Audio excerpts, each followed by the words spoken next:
Neste documentário, exploraremos o intricado labirinto de canais, tubulações e sistema de controle que compõem a drenagem das nossas cidades. Mergulharemos nas águas pluviais que moldam o ambiente urbano e descobriremos como as comunidades estão enfrentando as crescentes ameaças de inundações e poluições. Venha conosco enquanto navegamos pelas correntes da engenharia e da sustentabilidade, em busca de um futuro mais seguro e resiliente para nossas cidades. Bom dia, estamos aqui no Colégio Estadual do Centro do Ceará e iremos entrevistar o professor de Biologia, Victor Ponte. Fazeremos algumas perguntas para ele. Bom dia. Bom dia. Professor, o que é drenagem urbana? Drenagem urbana é um sistema, certo, de canais, de galerias, que vai ter a função de propiciar o escoamento da água da chuva, né? Então, toda a água que cai, né, no ambiente urbano, né, por conta da construção de calçadas, de ruas, entre outras coisas, né, a água não consegue mais penetrar no solo, né? Então, para propiciar que essa água consiga de alguma forma escoar e evitar alagamentos, né, existe todo esse sistema de drenagem urbana, de galerias, bocas de lodo e tudo mais, para permitir que essa água escoe e evite quaisquer tipo de transtorno. Assim, o senhor já falou qual é o objetivo dela, assim, então, né? Também, o principal objetivo é evitar alagamentos, mas por que a gente busca evitar esses alagamentos? Não só por causa dos transtornos que isso vai causar na cidade, que vai impedir trânsito, né? Vai causar prejuízos em estruturas de casas, prédios e tudo mais, como também tem a questão de que essa água acumulada ela pode trazer doenças, né? E aí, não à toa, né, a drenagem urbana ela é considerada uma estratégia de saneamento básico. Então, quando a gente fala de saneamento básico, a gente fala de água, a gente fala de esgoto, a gente fala de coleta de lixo, mas a gente também fala de drenagem urbana, porque evita que doenças possam ser transmitidas, né? Vocês devem ter acompanhado tudo que está acontecendo agora em Porto Alegre por causa das enchentes que houveram lá. Muitos casos de leptospirose estão acontecendo exatamente porque a galera está exposta, né, àquela água acumulada que está cheia de sujeira da rua, urina de animais, fezes de animais, e ali as pessoas estão expostas a esses micro-organismos, né, e aí essas doenças se alastram.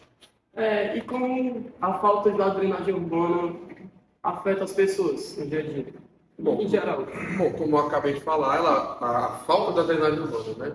Pronto, sem ela pode acontecer essas enchentes, né? Prejuízos econômicos, prejuízos de transtornos na cidade, né? Engarrafamentos, né? Prejuízos em estrutura de prédios, questão de saúde, né? Que, como eu expliquei agora há pouco, né? Vai facilitar a propagação de doenças, né? E também tem a questão que pode afetar a fauna e flora local, algumas árvores podem ficar submersas, morrerem, né? Alguns animais podem acabar sendo realojados, né? E a gente também tem uma questão que está muito relacionado, principalmente às mudanças climáticas. Hoje a gente está vendo isso acontecer no Rio Grande do Sul também, que é o que a gente chama dos refugiados climáticos, né, que com a tendência das mudanças climáticas se aprofundarem cada vez mais, né, esses eventos extremos vão ser cada vez mais comuns, né, e a gente vai ver cidades que vão ficar praticamente inabitáveis de tantos eventos extremos, as pessoas vão ser obrigadas a se mudarem.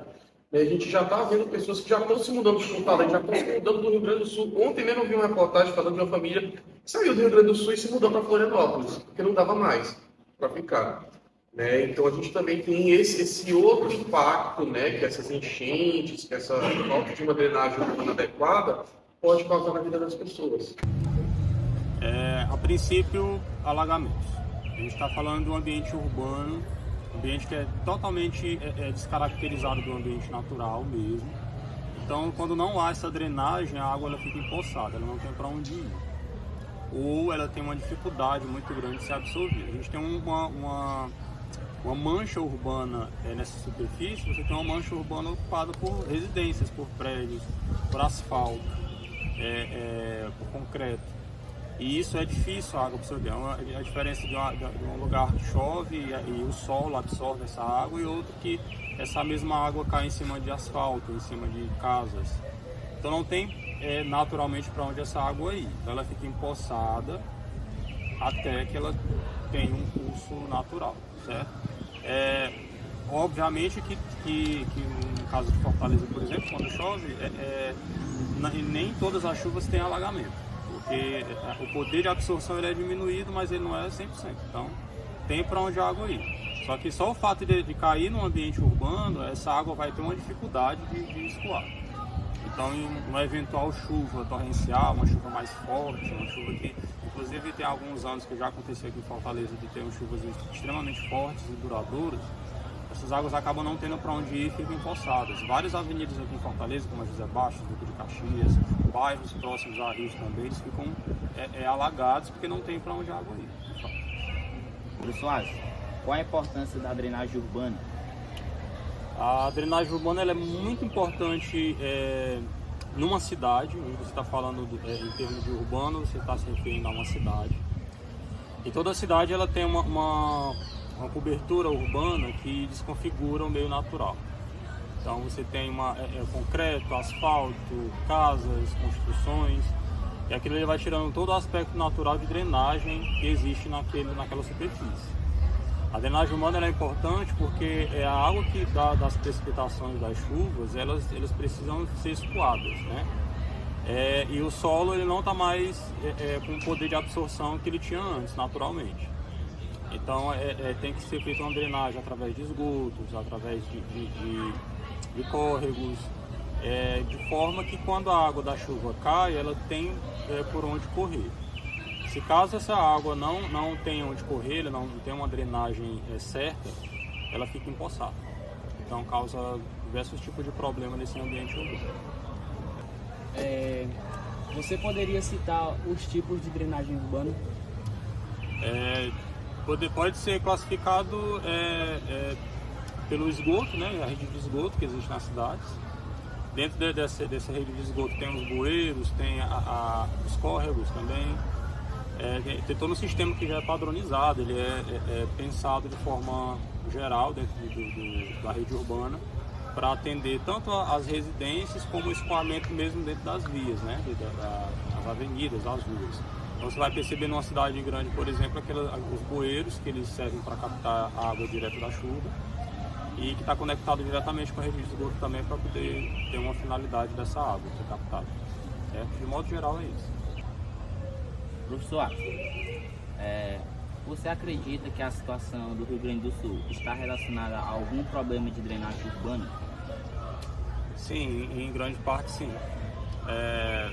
O problema do Rio Grande do Sul é um conjunto de fatores, né, que contribuiu para esse desastre que a gente viu agora nos meses anteriores. A gente tem uma questão geográfica, né, uma questão climática e uma questão de planejamento urbano que culminaram para ocasionar essa tragédia. Primeiro ponto de vista, a falta de planejamento urbano ao longo da rede urbana que existe nos rios. A gente percebe na rede urbana do Rio Grande do Sul que, assim como em outros lugares do mundo, as grandes cidades elas vão se concentrando no curso do rio. E qualquer enchente, qualquer alta que existe nesses rios, essas cidades diretamente seriam afetadas. E a geografia do Rio Grande do Sul é muito complicada porque ela tem, no interior do Rio Grande do Sul, é composta por vários morros, montanhas, né, vales, e as cidades ficam muito próximas ali da bacia onde fica o rio. Então a alteração daquele rio ele vai naturalmente culminar no alagamento da cidade. Isso é um fato. Outro fato é a falta de planejamento urbano dessas cidades. Se existe a possibilidade do rio que está ali atravessando a cidade encher, obviamente era para ter sido pensado numa forma de escoamento mais fácil e drenagem dessa água que poderia invadir a cidade.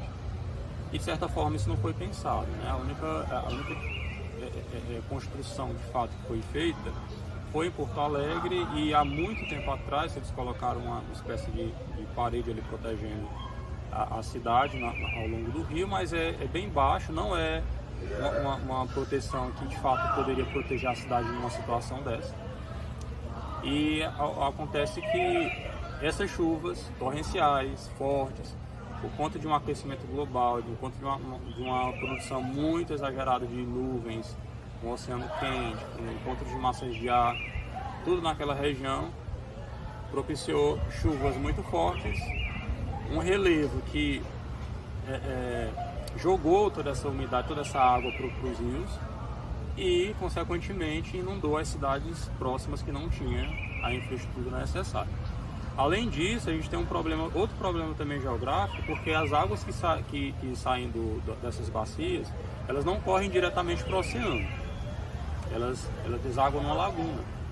E da laguna é que elas migram para o oceano. É diferente aqui do Ceará, por exemplo, que a gente tem grandes rios aqui, mas elas desaguam diretamente no oceano. Se acontecesse uma chuva muito forte aqui em Fortaleza, poderia haver inundações, só que o escoamento dessa água pelo rio Cocó e Maranguape seria muito mais fácil, porque eles já desaguam no mar. Lá no Rio Grande do Sul, não, eles ficaram empoçados na laguna. E a passagem da água da laguna para o oceano é muito estreita, então ele acumulou muita água vinda dos rios e não tinha como ela soltar esse volume d'água todo no oceano. Então, alongou mais o período de permanência dessa água na cidade. Aí, tendo em vista a cidade sem a infraestrutura necessária para poder fazer o escoamento, infelizmente, essas tragédias vão acontecer caso o poder público não faça uma intervenção e modifique aí a estrutura física e coloque proteções ao longo do rio.